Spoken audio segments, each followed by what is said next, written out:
Yang juga jadi sorotan saudara 6 terdakwa perintangan penyidikan pembunuhan Brigadir Joshua, kompak menyebut, tidak bersalah dan menyalahkan Ferdy Sambo, untuk semua yang mereka lakukan, saat penyelidikan dan penyidikan pembunuhan Joshua berlangsung. Pernyataan ini diungkap ke 6 terdakwa saat menyampaikan pledoi atau nota pembelaan pada sidang perintangan penyidikan pembunuhan Joshua di Pengadilan Negeri Jakarta Selatan. Bunda berupaya tegar setiap menonton di televisi, setiap kali membaca berita ataupun mendengar omongan. Dalam diri saya untuk membantu, menghalangi. Suara Arif Rahman yang bergetar, dan lelehan air mata. Jadi bumbu persidangan dirinya, saat menyampaikan pledoi atau nota pembelaan kasus perintangan penyidikan kasus pembunuhan Joshua. Arif menyatakan penyesalannya, dan meminta maaf pada keluarga serta institusi Polri. Arif juga menyebut dirinya gagal sebagai perwira Polri, karena hanya diam dan takut dengan atasan yang memintanya membantu kejahatan.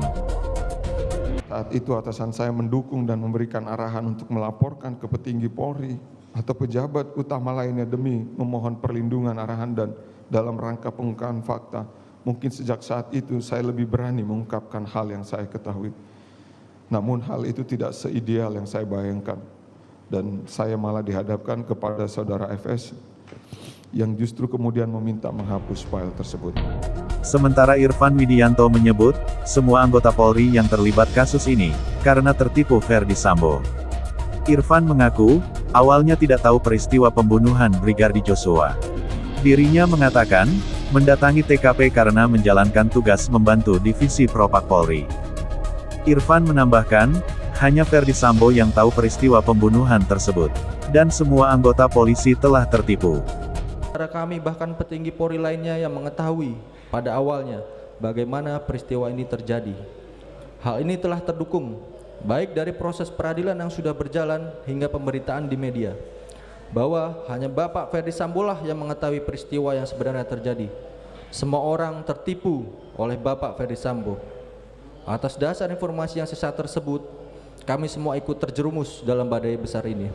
Baikuni Wibowo dan terdakwa lainnya menyebut, dirinya tak bersalah. Dalam pembacaan pledoi, Baikuni menyebut dirinya geram, karena merasa semua tuduhan yang diberikan jaksa hanyalah berdasarkan asumsi. Baikuni dituduh merusak barang bukti tanpa alasan jelas, padahal saat itu, eksternal harddisk yang ia salin, belum masuk dalam daftar barang bukti pidana.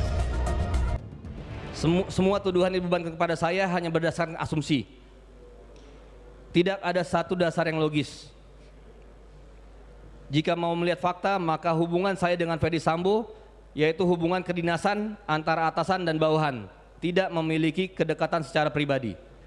Saya membantu Cuk Purtanto dengan cara mengkopi rekaman CCTV yang terdapat dalam DVR yang pada saat itu belum menjadi barang bukti, dan sampai sekarang juga DVR tersebut tidak berstatus barang bukti.